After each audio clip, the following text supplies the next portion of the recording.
예, 안녕하세요. 오늘은 목양교회 금요 한글 성경 공부가 있는 날입니다. 그래서 오늘은 우리 담임 목사 송기호 목사님께서 지금 몸이 좀 아프셔서 오늘 제게 위임을 하셔가지고 제가 오늘 전하게 됐습니다. 그래서 오늘은 룻기, 구약의 룻기를 가지고 은혜를 나누고자 합니다. 룻기는 그 4장밖에 안 되는 아주 짧은 성경이지만은 우리 구속사적 입장에서는 우리 구속사를 아주 압축적으로 잘 표현해 놓은 그럽니다. 그러니까 사람들은 요새 세상적으로 얘기하면은 아주 순종적이고 그다음에 효성이 지극한 며느리 이런 걸로 생각할 수도 있지만 이거는 구속자적으로 굉장히 중요한 의미를 내포하고 있어요. 그 안에는 예수 그리스도의 그림자가 꽉 차 있는 아주 귀한 성경입니다. 그래서 이거는 이제 유대인들이 오순절 때, 그 다음에 이제 추수를 앞두고 추수가 마치고 이럴 때 이 룻기를 읽으면서 은혜를 나눴다고 합니다. 그 룻기가 역사적, 우리가 항상 성경을 보면 역사적 배경과 문화적 배경, 시대적 배경 이거를 우리가 알아야지 성경을 바로 알 수가 있어요. 근데 룻기가 어디에 있습니까? 바로 사사기 뒤에 있어요. 사사기 뒤에. 근데 위치가 중요한 게 아니고 거기 이제 1절에 보면 룻기 1장 1절에 보면 사사들이 치리하던 때에 이렇게 됩니다. 사사들이 치리하던 때에 일어난 실제 상황이죠, 이게. 그러니까 사사기 때 일어난 일이에요. 근데 이거를 이제 언제 기록한 거냐? 이거는 또 별도의 문제인데, 기록은 나중에 보면 최소한 다윗 왕이 언급되는 부분이 있어요, 다윗 왕이. 이 룻기 자체에. 그러면 다윗 왕 이후에 기록이 됐을 것이다. 그래서 어떤 사람들은 사무엘이 아니겠느냐, 이런 얘기도 있고 그런데, 공식적으로는 작가가 지금 밝혀진 게 없습니다. 그래서 작가 미상으로 우리가 보이고 아니면은 어떤 분들은 다윗이 기록했을 것이다. 이렇게 얘기를 해요. 사사 시대를 우리가 한번 보면 아주 극명하게 사사 시대가 어떤 시대에 있는가를 한 절로 딱 나타낸 게 있어요. 우리가 이제 바로 룻기 위에 보면 사사기 마지막 절. 사사기 마지막 절이 어디, 사사기 21장 마지막 절. 이거를 우리 자매님이 한번 읽어보시겠어요? 사사기? 예, 사사기 21장 25절. 25절. 그때 이스라엘의 왕이 없으므로 사람이 각기 자기의 소견을 옳은 대로 행하였더라. 예. 그러니까 이스라엘 백성들은 이제 출애굽해가지고 여호수아가 정복 전쟁을 7년 동안 해서 이제 각 땅을 분배를 받습니다. 분배 받고 나서 이제 아브라함에게 약속한 땅을 다 받았잖아요. 그 다음에 애굽에서 한 200만 이상 국민을 또 이렇게 잘 이렇게 양육을 해서 왔으니까 이제 왕권, 주권만 있으면은 나라가 완성이 되는 거잖아요. 주권이 이제 그 당시에는 왕이니까 우리는 왕을 주지 않은 거에 대해서 항상 이제 불만을 갖고 있었어요. 그러면 다른 이민족 바로 옆에는 다 왕이 있는데 왕이 없으니까 그런다. 그런데 여기 이제 사사기 21장 25절 맨 마지막에 보면 그때에 사사 시대에 이스라엘에 왕이 없으므로 사람이 각기 자기 소견에 옳은 대로 행하였더라. 이렇게 되면 어떻게 되겠어요? 질서가 완전히 무너지는 거 아니에요? 우리가 만약에 법규가 없으면 런던 시내 차들이 지 마음대로 다니면 어떻게 되겠어요? 완전히 엉켜서 엉망이 되겠죠. 그러니까 쉽게 말해서 사사 시절은 그런 시절이었다는 것이죠. 그래서 이제 사사들이 우리가 이제 일반적으로 12명이 나오는데 나중에 이제 사무엘까지 더하면 13명, 14명 이렇게까지 얘기를 하는데 공식으로 한 12명 정도 돼요. 사사가. 사사가 무엇이냐? 영어로 보면 저지죠, 저지. 저지면 재판관이에요, 판관. 근데 이제 어느 때 그러면 사사가 있어요. 사사가 계속 왕같이 이렇게 계속 있었던 게 아니고 이게 이제 그 왕이 없다고 생각하고 사람들이 자기 생각대로 각자 자기 생각대로 살다 보니까 뭐랄까 질서도 없고 막 그러니까 이웃 국가들이 체계적으로 이렇게 군대들이 이렇게 있는 그런 국가들이 와서 막 노략질도 하고 강탈도 하고 막 침략을 많이 했어요. 그때 이제 그 백성들, 이스라엘 백성이 막 외치고 막 하나님께 막 도와달라고 하면 그때 하나님이 사사를 한 사람씩 보내줘가지고 그걸 해결하고 또 사사가 없어지고 이렇게 해서 이제 12명의 사사가 쭉 나옵니다. 그 중에 이제 대표적인 게 이제 삼손 같은 사람이죠. 삼손. 그런데 이게 이제 그러한 영적인 아주 침체기, 암흑기가 사사 시절입니다. 그때 일어나는 주옥 같은 이야기가 이제 딱 삽입이 돼 있다고요. 근데 이제 그러면 왜 이렇게 그 사사 시대가 이렇게 됐느냐 이걸 우리가 또 알아야 돼요. 여호수아가 이제 모세의 바톤을 받아가지고 이제 가나안에 들어갑니다. 모세는 어차피 자기 혈기로 인해서 가나안 땅을 바라보고 들어가지는 못하잖아요. 근데 이제 여호수아가 들어가서 이제 다 정복 전쟁을 하고 정복 전쟁이 아니라 어차피 하나님이 하신 거고 자기는 믿음으로 나가서 이제 12지파들의 땅을 다 분배를 해주고 합니다. 근데 모세가 여호수아가 잘했지만 실수한 게 있어요. 가나안 지방에 있는 모든 족속을 다 진멸하라 했는데 진멸을 안 했어요. 그러니까 어떤 족속은 자기를 속였는데 그걸 알고도 그 사람들을 그냥 종으로 사용하기 위해서 그냥 봐주기도 하고, 그 다음에 너무 강한 족속은 우리 또 염려가 돼가지고 밀어붙이지를 못해서 그냥 놔두고, 대표적인 게 블레셋 같은 그런 족속이죠. 그게 이제 두고 나중에 문제가 됩니다. 그런 문제가 하나 있고, 또 여호수아 24장 31절 한번 보면은 여호수아를 한번 가볼게요.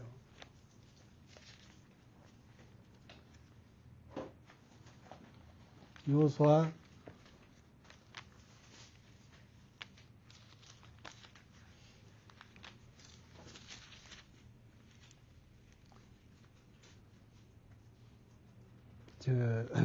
24장에 보면은 이렇게 있어요.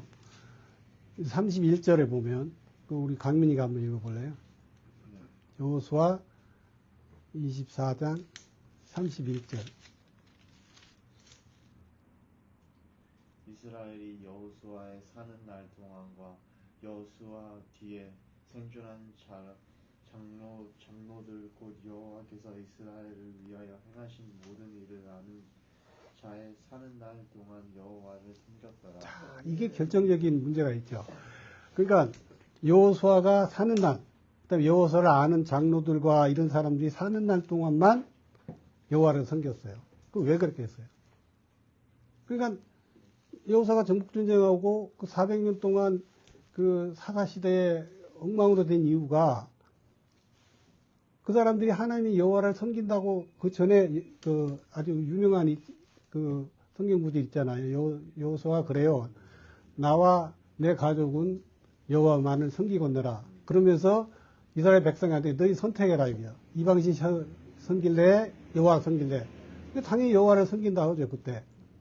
근데 이 사람들이 언제까지 섬기냐면은 대대로 섬겨야 될 거 아니에요. 대대로 섬기지를 못하고 여호수아가 사는 날 동안 여호수아를 아는 장로들이 사는 날 동안만 여호와를 섬기고 여호와를 잊어버린 거예요. 결정적인 문제가 여호수아가 그 다음 세대를 양육을 안 하고 가버린 거예요. 다음 세대를 양육을 해서 계속 이어져야 되는데 그걸 못하고 가버렸기 때문에 하나님 잊어버린 거예요. 이제 그래서 400년 동안 암흑의 시대를 이 사사의 시절이 산 거예요. 그래서 왕은 누구예요? 왕은 우리가 예수님을 킹 오브 킹, 로드 오브 로드라고 하잖아요. 킹 오브 킹이라는 왕 중에 왕인 하나님께서 통치를 하고 계시는데 세상 왕을 계속 바라면서 세상 왕이 없다고 자기 멋대로 살게 됐던 거죠. 그런데 그러한 암흑기적인 것에 이제 룻기가 실제적으로 일어난 그 역사적인 그런 상황입니다. 자, 그러면 이제 1절부터 제가 읽어가면서 하겠습니다.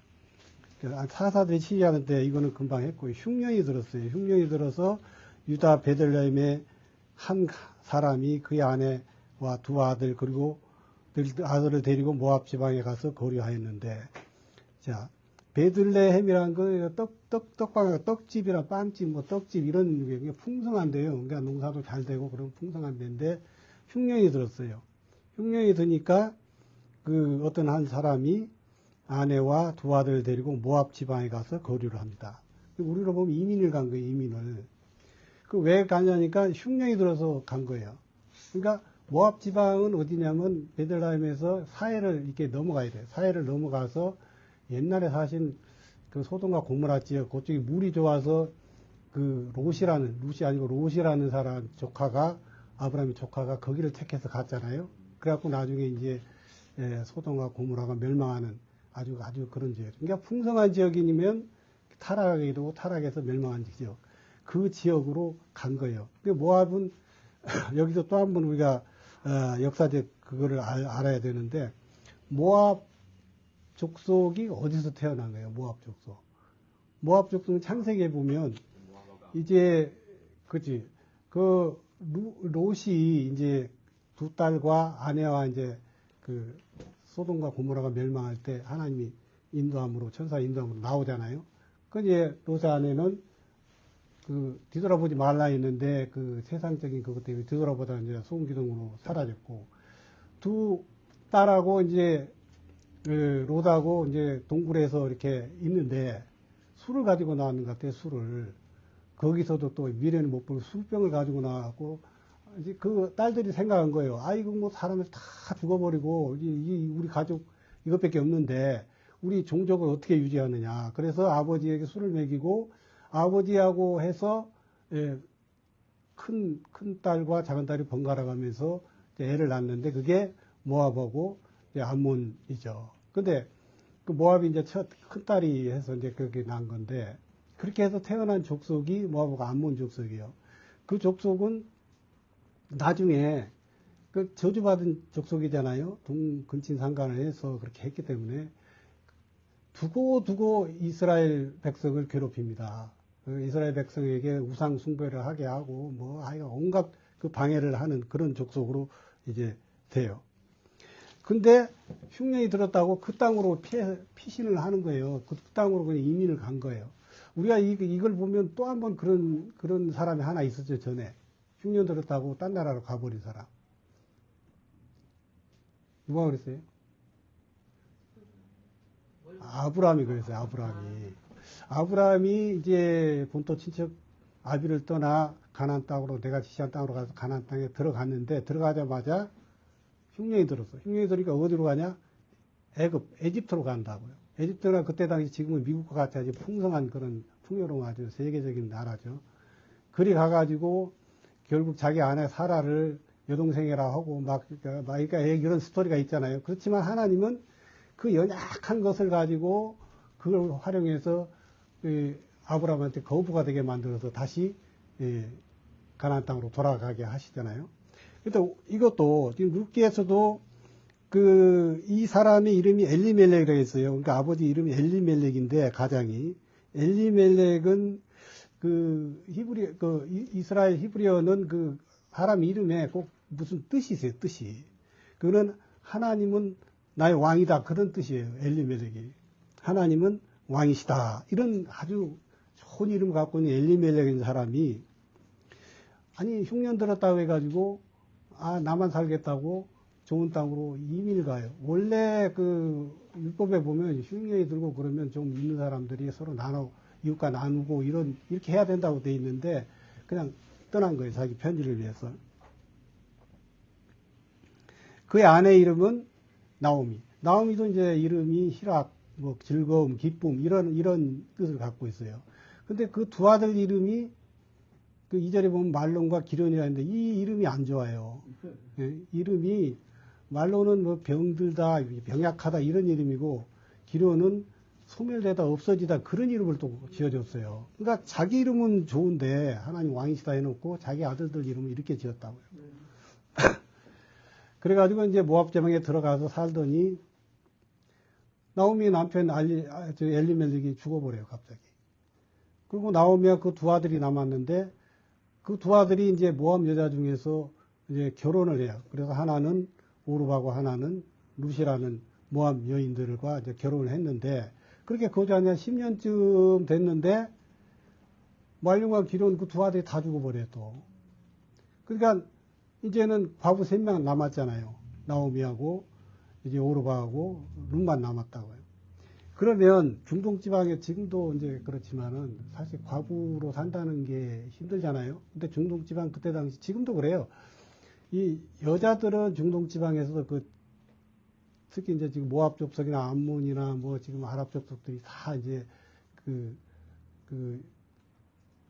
지금도 이슬람을 이제 믿는 사람들이 많은 이슬람에서 문화에서는 여자들은 거의 집안에서 입만 하지 밖에 나가서 활동을 못 해요.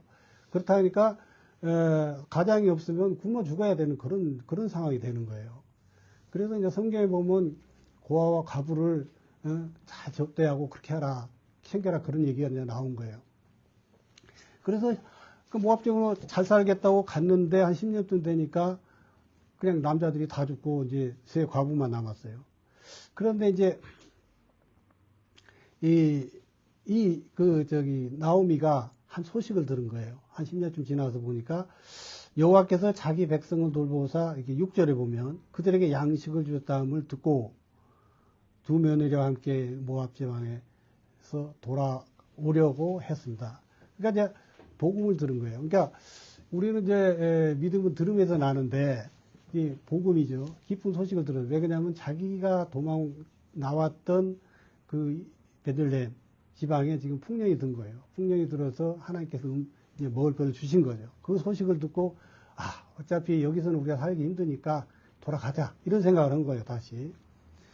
그러니까 이제 회개죠. 회개는 뭡니까? 회개. 하나님을 돌아가다.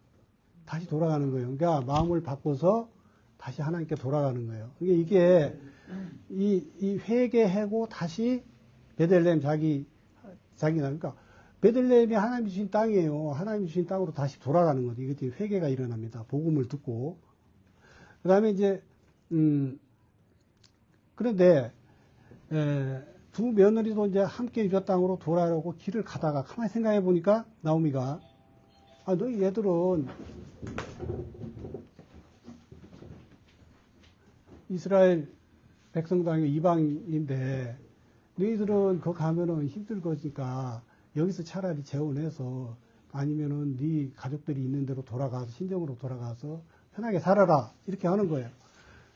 그런데도 불구하고 이제 처음에는 이제 뭐 아예 따라가겠습니다 했지만 오르바는 이제 알겠습니다 하고 돌아가 버리고 땡큐 하고 돌아간 거고 룻만 계속 아니다 저는 어머님을 따라가겠다 하고 이제 계속 그런 거예요. 근데 이제 나오미가 이런 얘기를 합니다.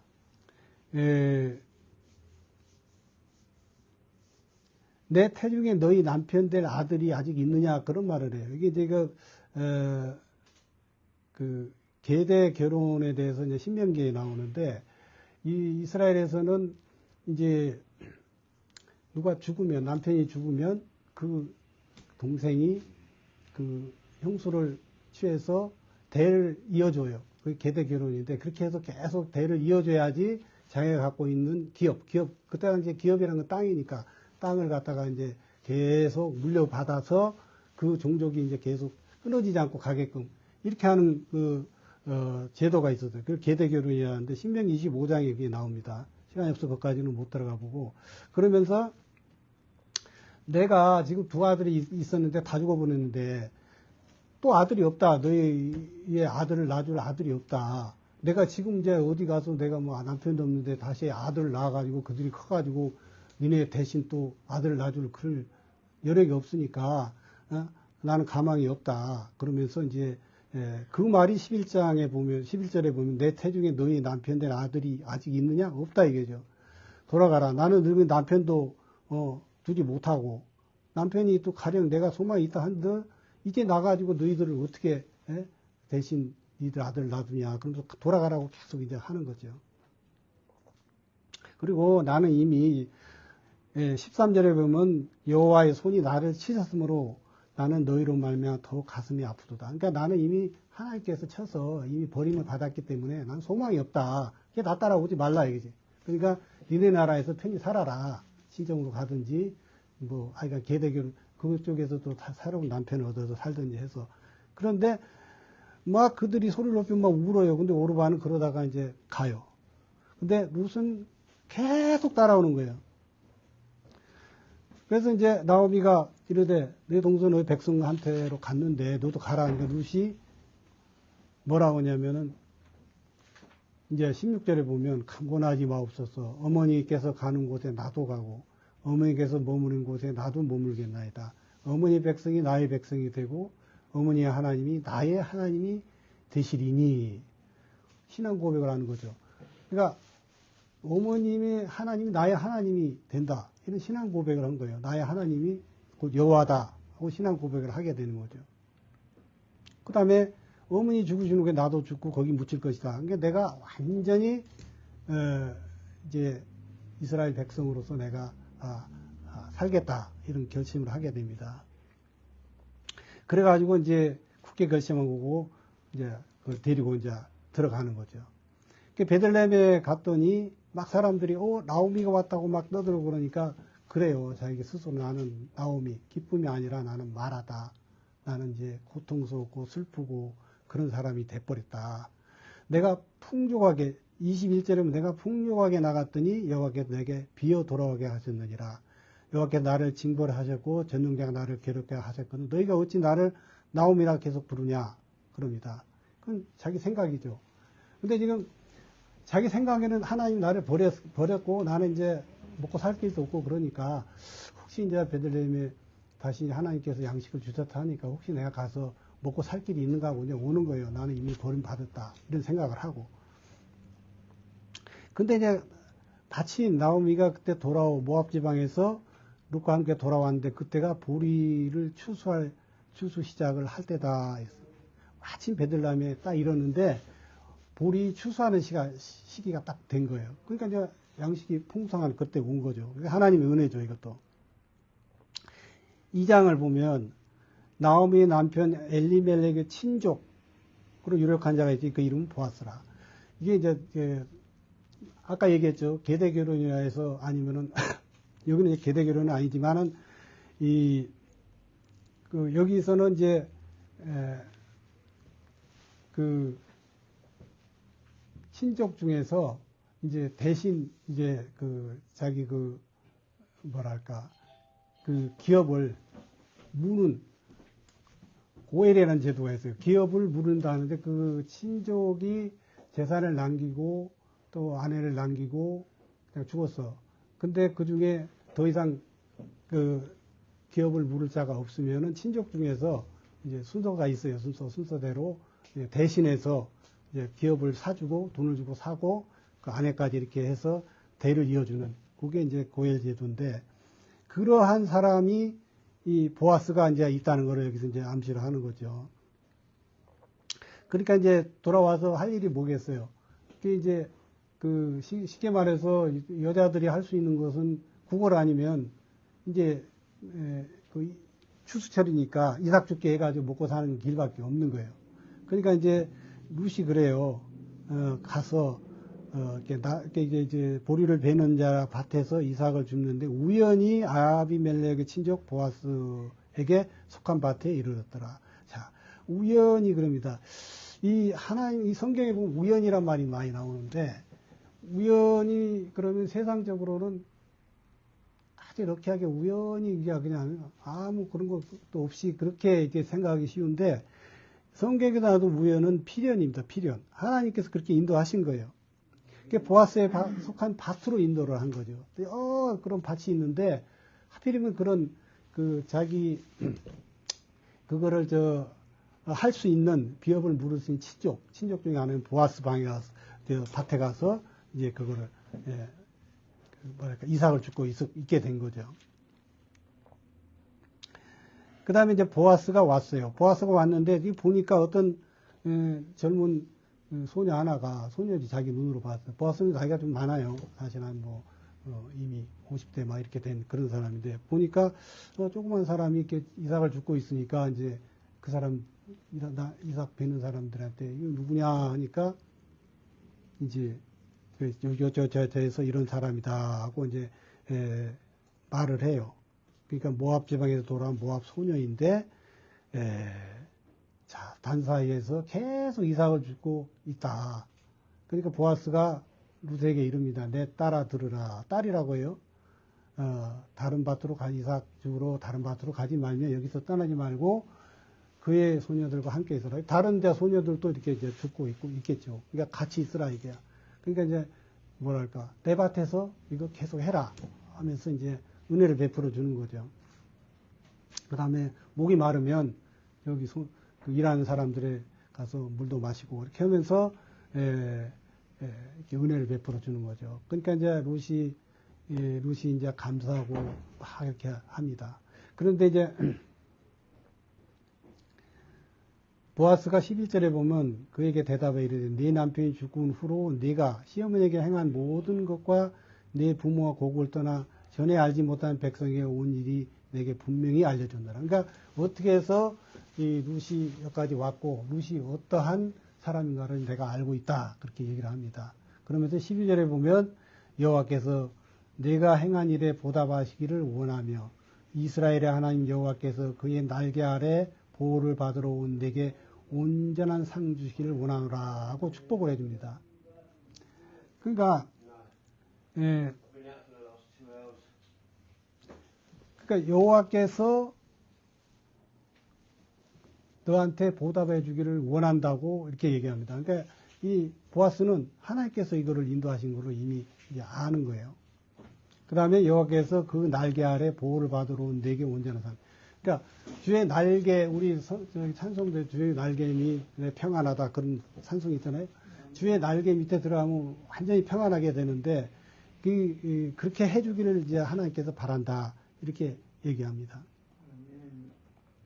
그 다음에 이제 루시도 그래요. 주여, 내가 당신께 은혜 있기를 원하나이다. 이게 진짜 하나님께 하는 완전 고백, 신앙 고백 이런 거를 하고 있어요. 그래서 이제 14절에 보면 식사할 때 보아스가 룻에게 이리 와서 떡을 먹으며 네 조각을 초에 찍으라. 곡식 빼는 자가 다 앉으니 그가 볶은 곡식을 주매 배불리 먹고 남았더라. 이럽니다. 그러니까 계속 케어를 해주고 있는 거죠. 그리고 더 결정적인 16절에 보면은 15절에 보면 이렇게 이삭 줄 때 책망하지 말고 잘 보살펴 주라고 이제 그 추수꾼들에게 얘기를 합니다. 그 다음에 16절에 보면 그의 곡식 다발에서 일부러 조금씩 뽑아버려서 그에게 죽게 하고 꾸짖지도 말고 계속 베푸는 거죠. 그래서 17절에 보면 룻이 밭에서 저녁까지 죽고 그 죽은 것을 떨어요. 떨으니 보리가 한 네바쯤 되죠. 한 네바는 지금 것으로 보면 한 22리터 정도 돼요. 22리터. 22리터면 우리 20kg짜리 쌀 한 자루 정도 되죠. 꼭 무겁습니다. 혼자 들기도, 남자가 혼자 들기 힘들어요. 그 정도를 하루 종일 주운 거죠. 떨어봤더니. 그걸 가지고 이제 시어머니께 가서, 드린단 말이죠.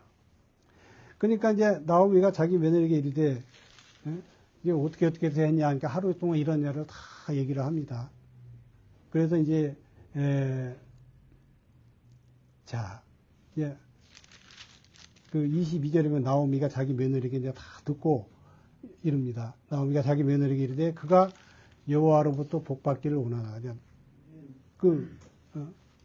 보아스한테 얘기하는, 보아스가 복받기는 그가 살아있는 자와 죽은 자에게 은혜 베풀기를 그치지 아니하도다. 살아있는 자와 죽은 자에게 은혜 베풀기를 그치지 아니하도다. 그러면 살아있는 자는 자기 둘이고 과부, 죽은 자도 누구예요? 자기 남편 아들이죠. 그 사람들한테 이미 복을, 은혜를 베풀기를 바라는 거예요. 기도하는 거죠. 그렇게. 그 다음에 나오미가 또 그에게 이르되 그 사람은 우리와 가까우니 친족이에요. 가까운 친족이니까 우리 기업 물을 자 중에 하나니라. 그러니까 우리가 갖고 있는 모든 그 땅과 아니면은 그 자기 남편의 그 모든 또 아들들의 그 모든 것을 다 대신해서 이렇게 돈 주고 사서 살 수 있게 해줄 수 있는 그런 자 중에 하나라 기대를 하는 거죠. 그러니까 이제 기업 물을 자를 여기서 보면 가디언, 영어로 보면 가디언이나 리디머는 구원자죠. 그러니까 대신해서 해주는 상속자, 기업 물을 자 중에 하나라고 그럽니다. 그러니까 모압 여인 21절에 모압 여인 룻이 이르되 그가 내게 또 이르기를 내 추수를 마치기까지 너는 내 소년들에게 가까이 있으라 하더이다. 그러니까 계속 추수를 마칠 때까지 여기서 계속 이제 하라고 허용을 합니다. 그 다음에 나오미가 며느리한테 얘기를 합니다. 다른 밭에서 사람을 만나지 아니하는 게 좋다. 계속 거기 있으라. 이에 룻이 보아스의 소녀들에게 가까이 있어 보리추수와 밀추수를 마치가 이삭을 주우며 그 시어머니 함께 거주하니라. 자, 23절에 보면 룻이 계속 보아스에 있는 그 밭에서 보리추수와 밀추수를 마칠 때까지 그 이삭 주기로 해요. 보리추수는 이제 이스라엘 그 달력으로 4월에서 5월 정도에 시작해서 마칩니다. 밀추수는 꼭 한 달 뒤에 6월달 정도에 이제 밀추수를 해요. 그래갖고 한 석 달이 걸려요, 추수기가. 석 달 동안 계속 그 밭에 가서 이제 그 해서 뭐 이삭을 갖다가 어머니를 봉양하고 그런 일을 합니다. 근데 이제 3장 2절에 보면 보아스는 우리의 친족이 아니냐. 보라, 우리 오늘 밤에 타작마당에서 보리를 까불리라. 하녀들이 그렇게 말을 해요. 그런즉 너는 목욕하고 기름을 바르고 의복을 입고 타작마당에 가서. 그러니까 시어머니가 이제 작전을 짜는 거예요. 네가 이제 잘 살고 복되고 그런 삶을 살아야 되지 않느냐. 그러니까 이제 오늘 저녁에 보아스가 친족인데 타작마당에서 보아스 보리를 까불 텐데 너는 목욕을 하고 기름을 바르고 의복을 입고 타작마당에 내려가서 그 사람이 먹고 마시기를 다 그게 보이지 않고 있다가 저녁에 그가 누울 때 그 발치 이불을 두고 거기 누라.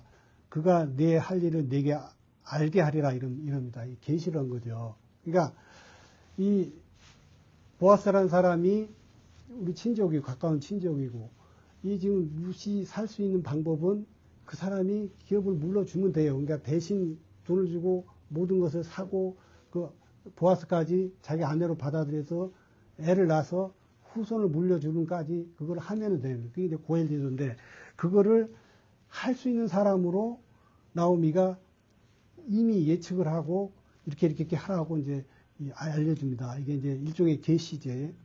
그래서 룻이 5절에 보면 3장 5절에 보면 룻이 시어머니에게 이르되 어머니 말씀대로 내가 다 행하리라. 순종을 해, 순종. 그러니까 우리가 어떤 계시가 왔을 때 순종하지 않고 어떤 하나님의 말씀하고 순종하지 않으면 일이 일어나지 않는데 순종하면 역사가 일어나는 거죠. 축복이 일어나는 거고. 그 다음에 그가 이제 6절에 보면 타작마당으로 내려가서 어머니 명령대로 다 했어요. 순종을 했죠. 자, 보아스가 이제 다 이제 타작하고 나서 먹고 마시고, 밤중에 이제 딱 누웠는데, 이불 발치에서 이게 누가 옷이 가만히 들어가서 이불을 들고 거기 누웠어요. 근데 밤중에 그가 깜짝 놀라고, 이불 발치 어떤 여자가 있으니까 한 여인이 자기 발치에 누워있어요. 그러니까, 네가 누구냐 하고 물어본 거죠. 그러니까 이제 당신의 여종 룻이라고 해요. 여종이라고 해요. 당신의 옷자락을 펴 당신의 여종을 덮으소서. 이는 당신이 기업 물을 자가 됨이라 합니다. 그러니까 이제 적극적으로 보아스에게 기업을 물려달라는 것을 이제 요구를 하는 거죠. 근데 여기 보면 옷자락이 있어, 옷자락.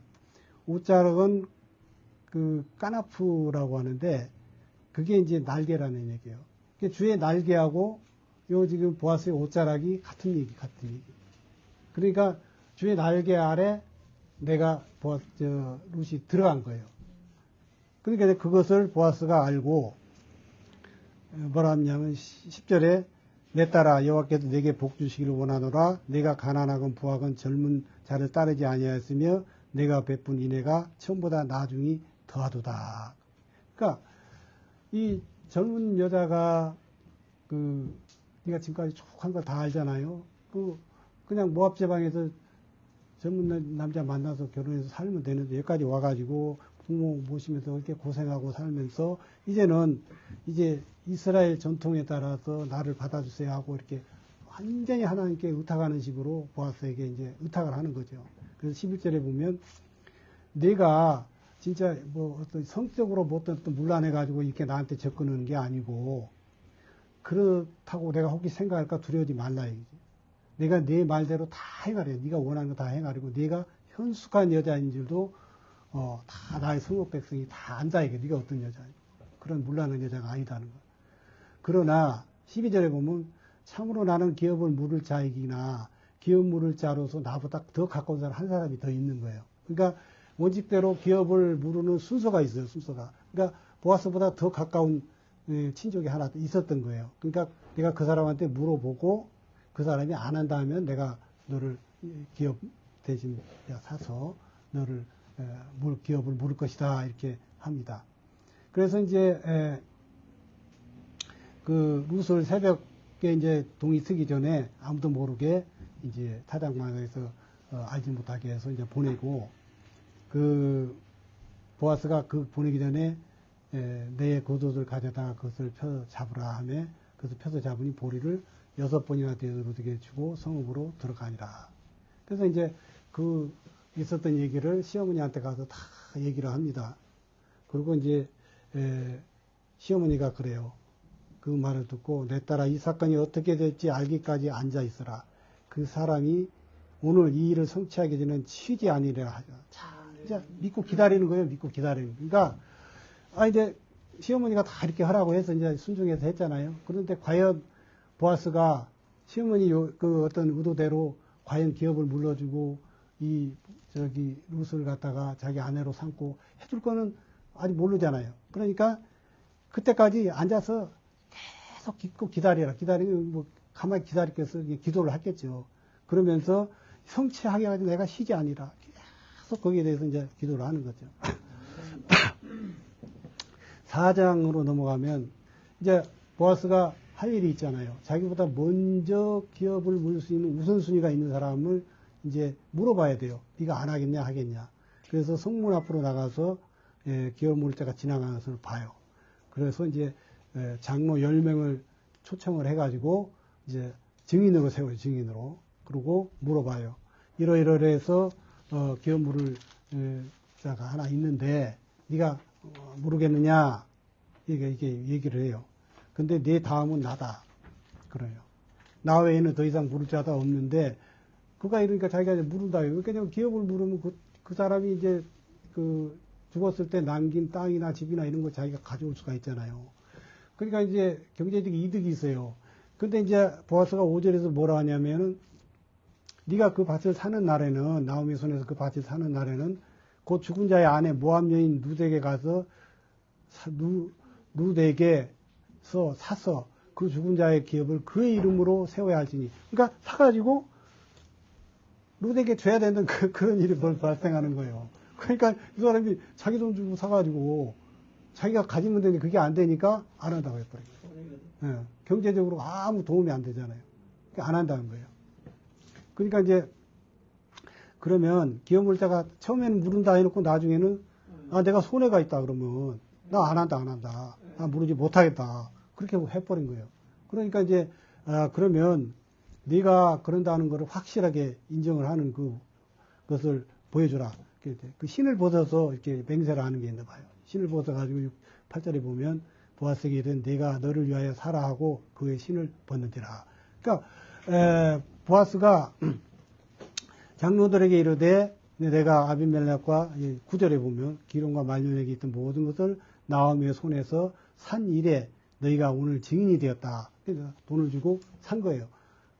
그래가지고 말론의 아내 모압 여인 룻을 사서 나의 아내로 맞이하고 10절에 죽은 자의 기업을 그의 이름으로 세워 그의 이름이 그의 형제중과 그 성문에서 끊어지지 아니하게 하며 너희가 오늘 증인이 되었다. 장로들에게 얘기를 하고 11절에 보면 성문에 있는 모든 백성과 장로들이 이르되 우리가 증인이 되나니 여호와께서 내 집에 들어가는 여인으로 이스라엘 집을 세운 라헬과 레아 두 사람과 같게 하시고 내가 에브라스에서 유력하고 베들레헴에서 유망하게 하기를 원하노라.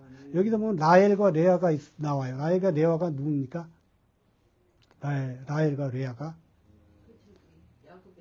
야곱의 처죠. 야곱의 처가 어떻게 됐어요?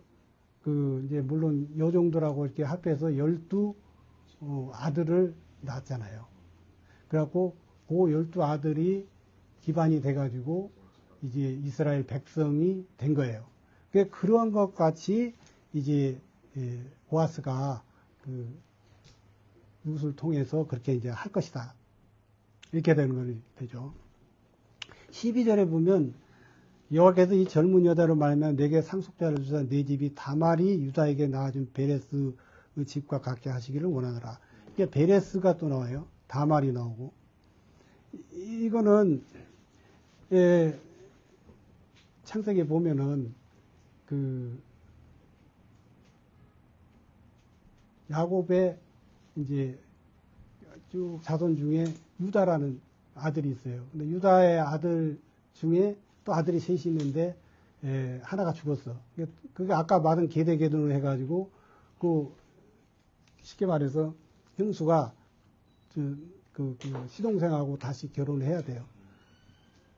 그런데 결혼을 했는데 그 사람이 싫었어. 그 남자가 싫어가지고 땅에다 설정을 하고 안 하려는 거예요. 그래갖고 하나님 죽어요. 며느리가 이제 창녀로 변장을 해가지고 이제 이렇게 되잖아요. 그게 이제 베레스예요. 베레스. 그 베레스가 이어가지고 나중에 이제 누가 되냐면 이 보아스의 보아스의 이제 조상이 되는 거죠.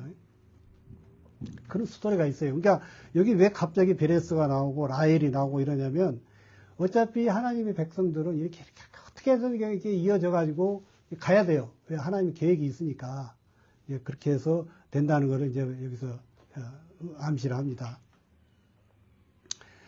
그래서 이제 13절에 보면 보아스가 룻을 만약 아내로 삼고 그에게 들어갔더니 여호와께서 그에게 임신하여 그가 아들을 낳은지라. 막 난리가 났죠. 이제 나오미가 막 찬송할지다 하고 막 아들의 이름이 이스라엘 중에 유명하게 되게 원하고 막 난리가 났죠.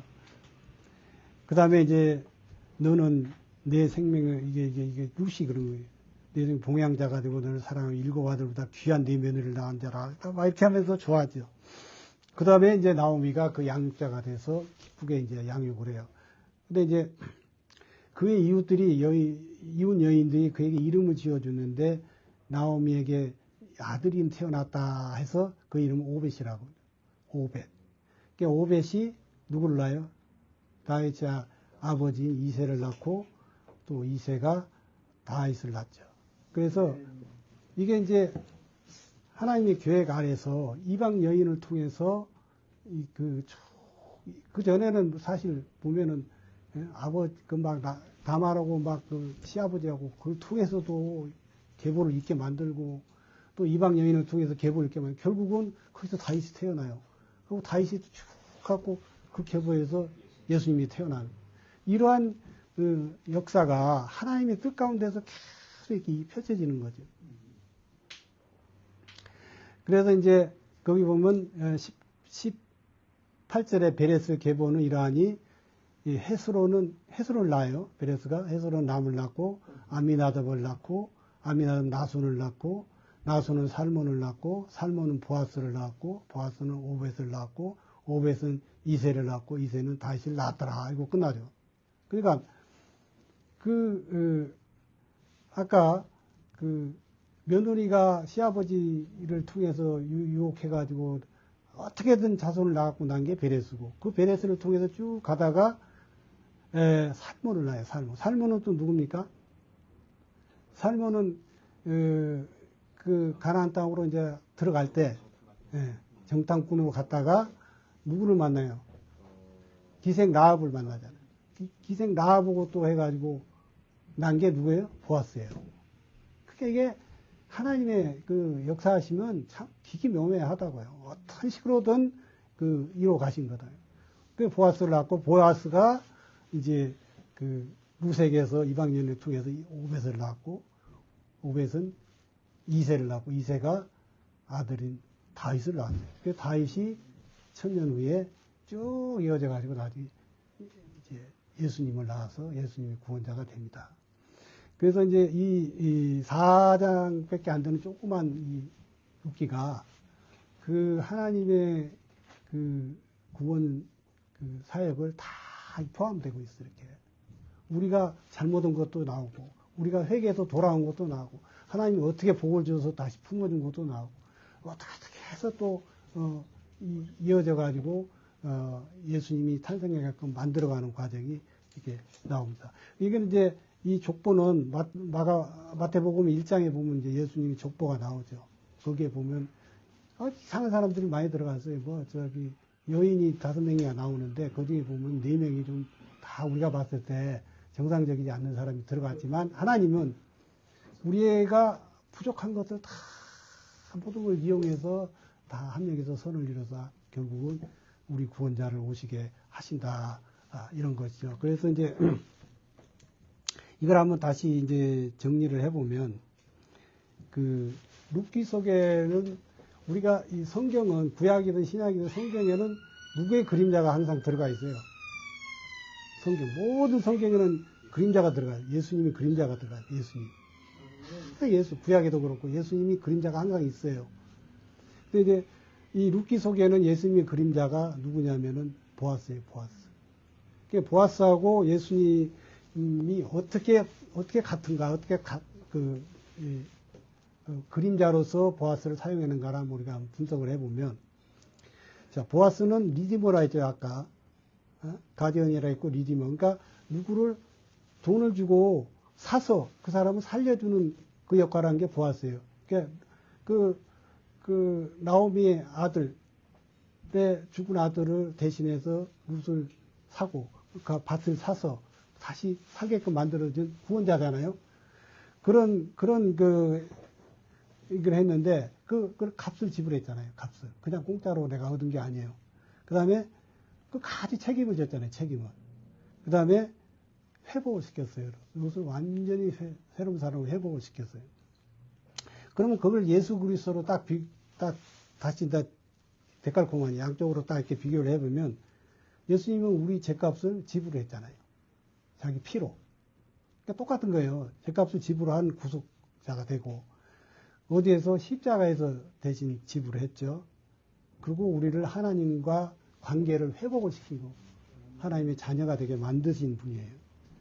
그래서 예수님이 우리를 피값으로 산 거예요. Pay in full. 내가 다 이뤘다. 피니스가 다 지불하고 너희를 샀다. 그 말이죠. 그 다음에 이 구속자는 아까 보아스는 가까운 친족이어야 된다 했잖아요. 친족이고, 예수 그리스도는 어떻게 해서 우리 친족이 되냐면 사람, 성육신. 하나님인데 육신으로 오셨다. 사람으로 오셨다고. 우리가 똑같은 사람으로 오신 거예요. 그 다음에, 그러니까 우리 같은 인간이 됐죠. 그래야 친족이 되는 거죠. 그 다음에, 그래야만 우리를 대신해. 우리 죄가 다 죄인인데, 죄값은 사망이라 했잖아요. 죽을 수밖에 없잖아요. 죽으니까 영적으로는 하나님과 관계가 단절돼가지고, 우리 영이 죽어버린 거예요. 그래서 다시 천국에 갈 수 있는 그게 소망이 없어진 건데, 그거를, 대신할 수 있는 자격을 획득시켜주기 위해서 예수님이 대신 지불해야 되는데, 죄 없는 사람이 우리를 대신해야 하는데, 우리 다 죄인이기 때문에 대신할 사람이 없어요. 그러니까 하나님 스스로가 사람의 몸을 입고, 죄 없는 몸으로 입고, 우리 사람이 직접 피를 흘리고 못이 바뀌고 이렇게 하면서 우리 대신에 십자가에 못 박혀 돌아가셨기 때문에 우리 죄가 대신 지불이 된 거예요. 그래서 그걸 믿으면 우리가 천국에 가는 그런 역사가 일어나는 거죠. 그래서 보아스도 지불해서 그렇게 구원을 했고 예수님도 자기 몸을 지불해서 피값으로 우리를 샀고 똑같은 거예요. 그 다음에 보아스는 은혜를 베푼 사람이죠. 뭘 줘라, 물도 줘라, 뭐 좀 뽑아서 줘라, 뭐 건들지 마라 이런 걸 했잖아요. 근데 룻이 뭐 자격이 있습니까? 자격 없잖아요. 이방 여인이 뭔 자격이 있어요.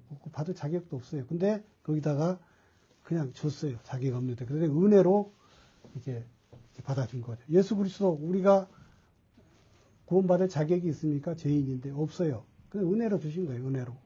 무조건적으로. 그게 아가페 사랑으로 주신 거죠. 그래서 구원은 우리의 노력의 결과가 아니고 그냥 은혜로 받은 선물이다. 그 성경에 나와 있죠. 그 다음에 예수 그리스도는 생명의 양식이고 영적으로 그게 끊어진 거를 회복시켜 준 거고, 그래서 영원한 생명을 주신 거죠. 보아스는 선한 목자죠. 룻을 갖다 위험해서 보호해주고 다른 남자 접근을 금지시키고 이렇게 보호를 해줬어요. 육적으로도. 예수님도 선한 목자죠. 우리를 지켜주시고 안전하게 해주시죠. 그 다음에 결혼을 했어요. 결혼. 보아스는 룻과 결혼을 했죠. 하나님은 그리스도와 하나님은 우리 교회를 통해서 결혼해서, 그러니까 우리가 신부라고 하잖아요. 교회가 신부라고 하잖아요. 그리고 예수 그리스도가 신랑이고, 그래서 룻과 보아스를 보면 신분이 변화가 됐어요. 아주 가난한, 그냥 살 수도 없는 과부에서 풍요로운 그런 집으로 들어가게 된 거예요. 아주 유력한 게 부잣집, 보아스가 부잣집 그거니까. 그 다음에 이방인이었지만은 이 이스라엘 한 가족이 됐어요. 그러니까 우리가 이 룻기에서 이방인 여자가 하나님의 백성이 되고 구원을 받은 걸 보면 그때 이미 이방인들도 구원 받는다는 거를 여기 암시하고 있는 거예요. 그냥 이스라엘 백성만 구원 받는 게 아니라 구약에도 이렇게 이방인도 구원 받는다는 거를 이렇게 이미 표시를 하고 있는 거죠. 그래서 예수 그리스도는 우리의 그 신랑이고 우리는 그의 신부가 되는 거죠. 그래서 예수 그리스도로 말미암아 완전한 하나님과 관계가 회복이 된 거죠. 그냥 구원이라는 게 단순하게 하나님을 용서해서 그게 아니고 관계가 다시 회복되는 거예요. 하나님은 우리 처음에 에덴 동산에도 하나님과 같이 있었잖아요. 너 어디 있느냐 하고 물어보고 예 저기 이러고 살았단 말이에요. 근데 죄를 짓거나 선악과를 따먹고 나서 그냥 거기서 관계가 끊어져 버렸잖아요. 하나님과 교통할 수가 없으니까 대신 제사장들이 그 양을 잡아서 이렇게 대신 이렇게 죄를 묻어주는 거 하면서 그 지성소에서 1년에 한 번 잘못하면 죽고 우리는 만날 수가 없잖아요. 예수 그리스도가 십자가에 돌아가심으로 휘장이 쫙 갈라지면서 하나님과 관계가 딱 트인 거죠. 그래서 이제 우리는 언제나 예수님을 그냥 찾을 수 있는 거예요. 옛날에 못했는데 그 관계를 회복시켜 준 거죠. 그래서 이제 그 룻은 결국 그 후손으로 해서 다윗이 탄생하고 다윗이 예수 그리스도로 만들었기 때문에 예수 그리스도가 탄생하는 길이 됐어요. 그래서 우리가 아브라함이 하나님께 선택이 돼서 1000년 후에 다윗이 태어납니다. 그래서 다윗이 다시 왕이 되고 그 후손으로 인해서 1000년 후에 예수 그리스도가 탄생해서 그래서 우리를 이제 구원자로 탄생하는 이 역사 속에 나타난 거죠. 그래서 이 룻기는 단순한 그냥 효도하는 얘기, 사랑하는 얘기 그게 아니고 이것은 구속이 있고 우리 대신 누가 사준 그런 행위가 있었고 은혜가 있었고 그 다음에 예수님이 다시 살아나는 성육신의 그 어떤 그런 그러니까 회복되는 그런 그거를 대신해서 예수님이 돌아가신 그 십자가가 있고 그 다음에 십자가 그걸로 해서 교회가 발생해서 교회가 이제 그 예수님과의 관계를 회복시키는 역할을 이제 하고 있는 거예요. 그러니까 우리가 지금 전도하는 게 이 세상의 이방인들을 예수님과 관계를 회복시키기 위해서 나가서 지금 전도를 하는 거예요. 그러니까 우리가 그거를 왜 우리가 전도하는 걸 알아야 돼요. 우리 관계가 끊어졌기 때문에 우리가 나가서 세상 사람들, 예수님을 모르는 사람들에서 복음을 전해서 관계를 회복시키고 천국에 같이 가게 우리가 하고 있는 거죠. 그게 이제 오늘 제가 뭐 이렇게 두서없이 룻기를 가지고 은혜를 나눴는데 우리 목사님 계시고 그런데 그러니까 우리 지금 이제 그냥 은혜 받고 우리가 구원 받는 걸로 끝나는 게 아니라 그 은혜를 세상에 전하고 그 사람도 같이 은혜 받게 만드는 게 우리가 전도하는 거고 그래서 잘 오신 거예요. 그래서 이제 목사님 좀 그 사역을 하기 위해서 세상을 이렇게 돌아다니고 그러니까 이 런던 목양교 지금 비록 좀 조그만 교회지만 아까 말했잖아요. 아들람 굴 같은 그런 데에서 사람을 길러내고 있잖아요. 언젠가는 이제 지금 거의 다가왔잖아요. 새로운 성전으로 갈 거니까 스퍼전 컬리지로 아주 역사적인 장소죠. 그렇게 되면 많은 일꾼들이 올 겁니다. 그러면 이 마지막 때에 얼마나 어떤 큰 역할을 할지 우리는 몰라요. 그게 지금 강민이가 지금 딱 앞에 서 있는 거예요. 그러니까 자부심을 가지고 열심히 해서 하나님께 귀하게 쓰임받기를 바랍니다. 감사합니다. 제가 기도하겠습니다. 하나님 아버지 감사합니다. 오늘 룻기를 통해서 하나님의 구속 사역을 또 잘 깨닫게 하나님께서 지혜와 계시의 영을 허락하시니 감사합니다. 우리가 이것을 깨닫는 것으로 이게 끝나는 게 아니고 이 깨닫는 마음을 확실히 가지고 세상에 전해서 많은 사람들이 이것을 알고 하나님 아버지 구속 사역을 알고 예수 믿고 구원받는 놀라운 역사가 일어나게 도와 주시옵소서. 우리 목사님 너무 열심히 하가 지금 피곤해서 또 아버지 하나님 지금 어려운 가운데 있으니 하루속히 회복이 돼서 아버지 더욱더 하나님께 귀하게 쓰임받고 아버지 하나님 하나님께 인도함을 받고 저희가 큰 교회로 가서 세상을 뒤집어 놓을 수 있는 진짜 구원의 센터 아버지 하나님 복음의 방주가 될 수 있는 그런 교회를 아버지 만들 수 있도록 도와주시옵소서. 예수님의 이름으로 기도합니다. 아멘. 감사합니다.